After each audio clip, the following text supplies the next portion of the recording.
one reassuring thing about Mitch Keller's miserable 2021 to date is that he will not be traded to another team and then get better somewhere else. He absolutely won't. Good morning to you. Good Friday morning. I'm Dejan Kovacevic of DK Pittsburgh Sports. This is Daily Shot of Pirates. Comes your way bright and early every weekday morning.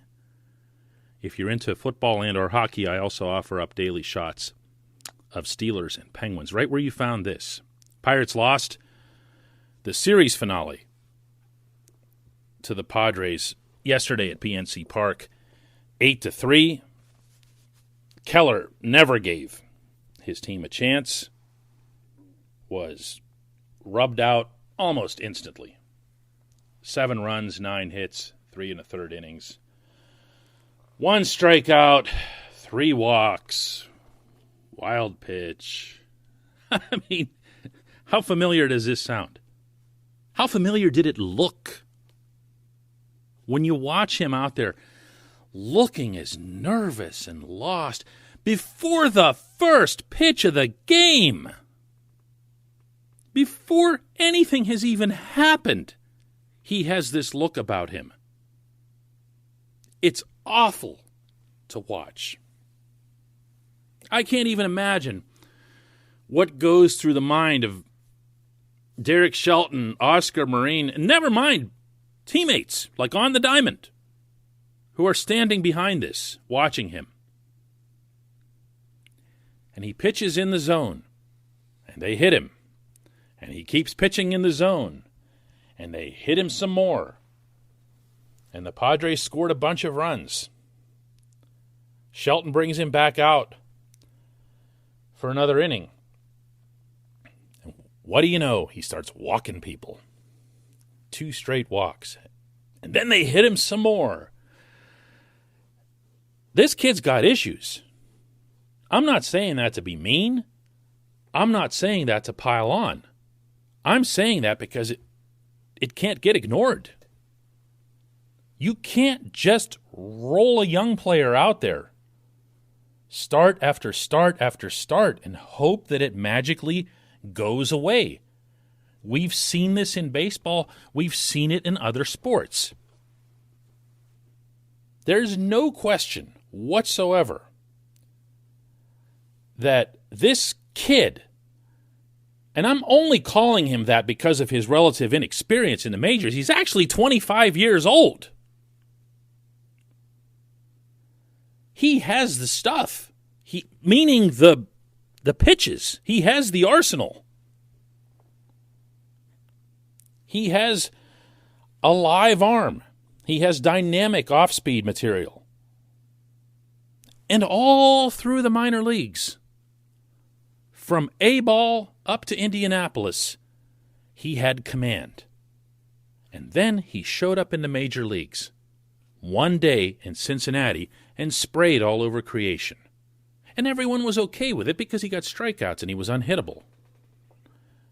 And then he comes back for the next season.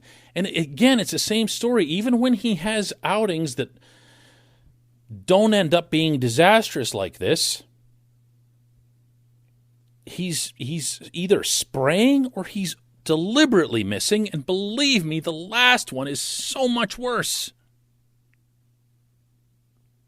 What do you even say? What do you say if you're Shelton or Marin? Here's what Shelton had to say after this game to the reporters. I thought in the first inning it was just the breaking ball didn't have, probably as the spin that, it didn't have the spin that we wanted. I think it was more in zone breaking ball instead of the sharpness of the breaking ball. And I think that's what got him in a little bit of an issue. He gave up a couple hits on fastballs up, which to the backside, which you normally don't see happen. They took pretty good swings, and Hosmer took a pretty good swing and a fastball up too. So I think early on it was just the sharpness of the breaking ball is what got him in trouble. But I think on the flip side of it, he attacked the zone. He was in the zone, so that's encouraging. We continue to take steps forward with it. They have to keep chins up about Keller. There's no choice otherwise. And I'm not, being a dope here and advocating that you give up on him. what I'm suggesting is that you just can't keep rolling him out there in starts with all this extra burden on him and think that magically he's just going to be okay. This is mental. There's no other way to look at this. Given his history of command in the minors, given his history of nibbling in the majors, this is right up here, up here. They know it. He's got to know it. So it's got to get figured out. And you know where it's got to get figured out? Right here in Pittsburgh. This portion of Daily Shot of Pirates is brought to you by the North Shore Tavern. That's located directly across Federal Street from PNC Park, right next to Mike's Beer Bar, which happens to be a companion restaurant. At North Shore Tavern, they serve steak on a stone, which is every bit as awesome as it sounds. The steak comes to you not really cooked on an 800-degree stone, and basically you finish it the way you want it. It's an experience every bit as much as it is a dining pleasure. North Shore Tavern is also the only Pirates sports bar dedicated 100% of the time, year-round, on the planet. North Shore Tavern. They're not shipping this one out. They're not going to brace themselves for the bad headlines when the Rays or somebody else fix him. They're not going to do that.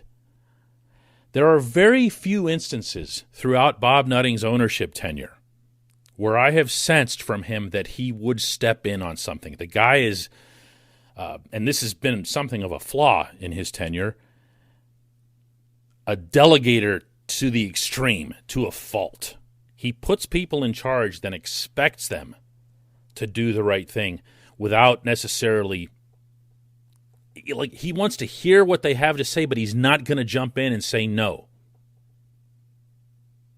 when he should say no sometimes. You know, kind of like Neil Walker for John Neese. That's where you jump in and say, fellas, no, this is bad.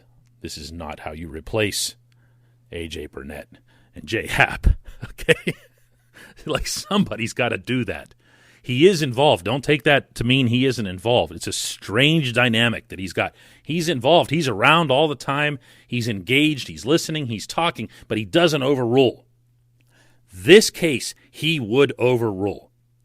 I am not guessing at this.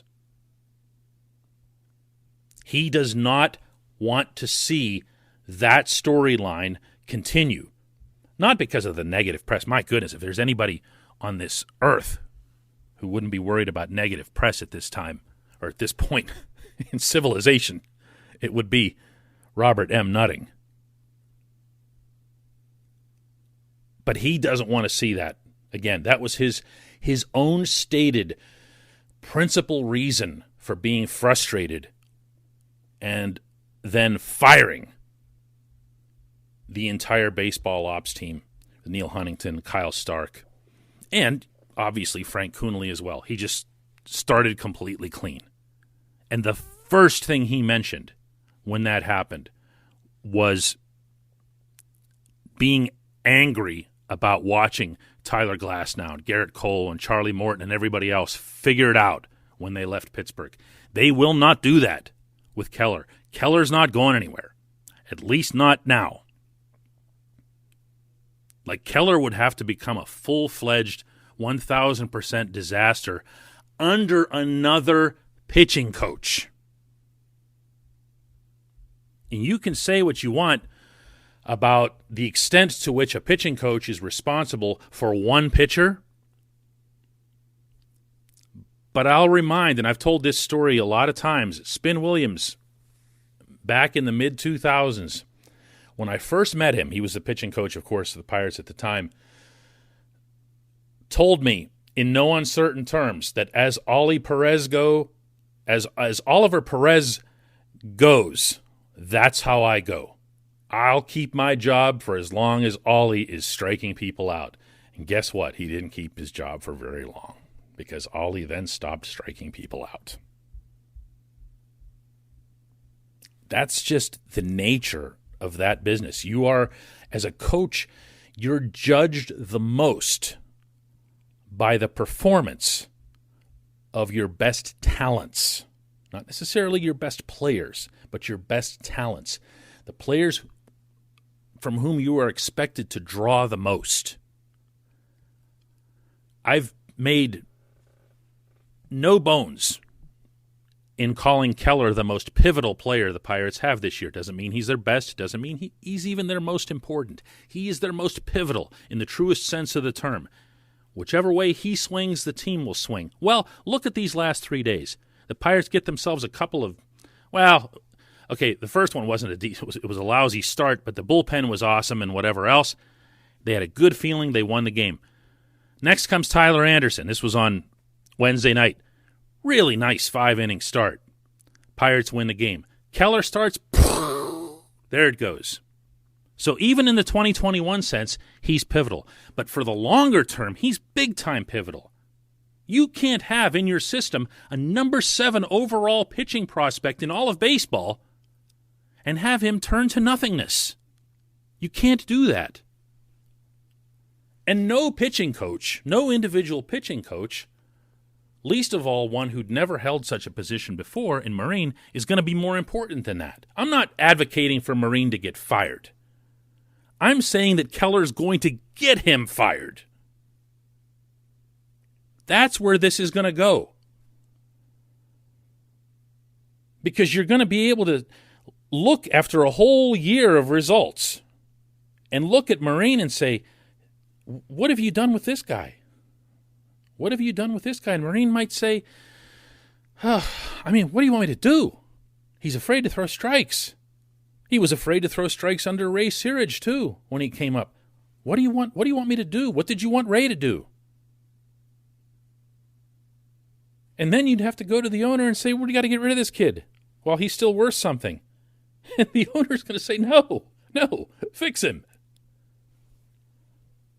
That's where this is going to go. If Keller can't find some courage. I'm sorry for the harsh language, but that's what this is about. That's what this is about. His stuff wasn't great yesterday. It just wasn't. It doesn't mean you start throwing balls. It doesn't mean you do that. It's embarrassing to watch him pitch right now. It just is, and it's been that way all through the spring as well. When we come back, just one question.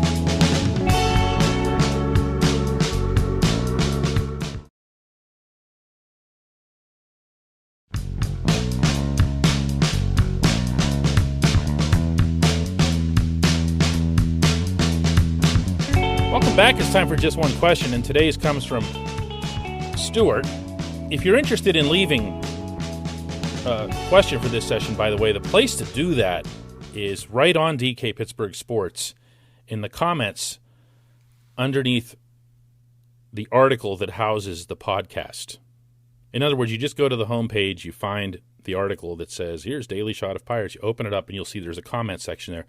That's where I check to get my questions. Stu says, Anthony Alford may be in some independent league by the fall. I could also see a platoon coming in center field with Jared Oliva and Cole Tucker until Adam Frazier is traded. Then Tucker becomes the shortstop, and Kevin Newman moves to second base. Travis Swaggerty comes up to share center field with Oliva. I really think O'Neal Cruz has plenty of hitting to prove he can do at Altoona and or Indy before he makes an appearance in the Berg. What do you say? O'Neal Cruz has a lot to prove before he works his way into the mix that you're describing. I don't believe that the Pirates have consigned Cruz to staying in the minors all season, but I think he'd have to hit his way into September expansion. I really don't think he's in these plans, even if Frazier gets traded. I really don't. The main reason I say that is that you know, and I know, and they probably know, that Cruz isn't going to stay at shortstop. There's not a scenario in which you can picture the 6'7", super lanky kid staying at short.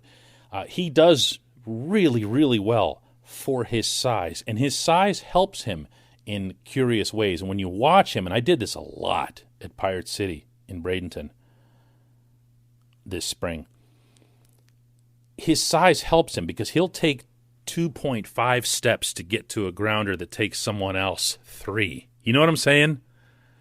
And when you watch that in motion, he's got an uncommon fluidity for his size. He doesn't look as tall as he is, but he's got to go down to get the ball. And you'll see as a result, he does awkward things on his knees. He does unnecessary sliding just to be down there where the baseball is. It's an ironic thing, not just in name, to have a tall shortstop, but also to have a tall guy doing things that are down at your feet. So I don't see him there. And the fact that the Pirates didn't even bother with a positional switch led me to believe in Bradenton that Cruz is going to stick with a priority through 2021 of just hit the ball. Don't worry about where he's going to play. Don't worry about his potential. Don't worry about where he lines up on the diamond now or next year or the year after that. Just hit the ball. Don't worry about anything else. Don't clutter his head with more than what needs to be up there. It's a lot like the Cole Tucker thing, except that Cruz has shown that he can hit. We have had a discussion about Cole as well, where you're like, where do you get him? Where do you put him on the field? He hasn't hit. He hasn't hit to deserve any spot on the field. So you need to see that first from Cruz. But my favorite thing about your entry, Stu, is that you illustrated very powerfully, I think, the many, many, many different directions this can go. When I was doing freelancing work for Baseball America, this was, 7-8 years ago, one of the assignments that we were given to put in the prospect handbook every year was to map out the Pittsburgh projected lineup 3 years from now. And I remember asking the editors, really? Like, you really want me to do that? Like, how do I do that? She's like, just do your best. Do your best. Don't presume any trades or any external acquisitions. Just do your best with what's on the roster, depending on how old they are, how young they are, how far along they are in their development. Okay, all right. So I did it, and it wasn't any fun. But this would be that much harder. If I were to try to do that now, I'm not sure how many players I could assign to one position. Like, I'll give you an example of like some steadiness in the mix. Obviously, Ke'Bryan Hayes is your third baseman. Nick Gonzalez is your second baseman. Nick Gonzalez is not going to go from short to second and then back to short. He's staying at second base. They want that bat that they believe to be the best in their system to play at a position where he's going to play in Pittsburgh. They don't need versatility from him. They believe they have the major league bat there. But where's everyone else? Where? Who? How? Where's Travis Swaggerty going to play? We don't know that. We don't know that Travis Swaggerty's a major league outfielder. You can hope. You can like some of what you've seen. We don't know that. We can think that O'Neal Cruz is a major league bat, but he hasn't shown that. He hasn't demonstrated that yet. The fact that he'll occasionally hit a ball 500 feet and it's really impressive, that's not your ticket to the majors. There's a lot of variables in this mix. And that's part of Oh, I guess from an observer standpoint, it's part of the fun, but from the standpoint of Ben Charrington and his staff, it's definitely part of the challenge. Thanks for the question, Stu. Thanks to everybody for listening to Daily Shot of Pirates all week long. We'll be back Monday with another.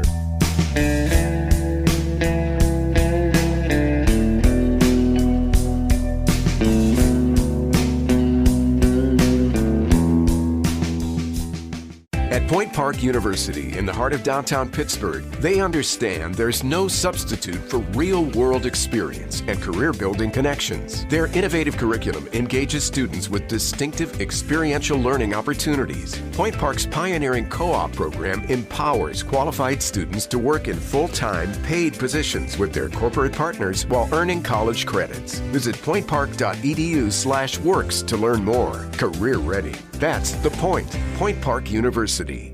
Your front door, your car, your gym locker, your gun. Safety is a habit. Learn more about how to keep guns safe and secure. Visit projectchildsafe.org.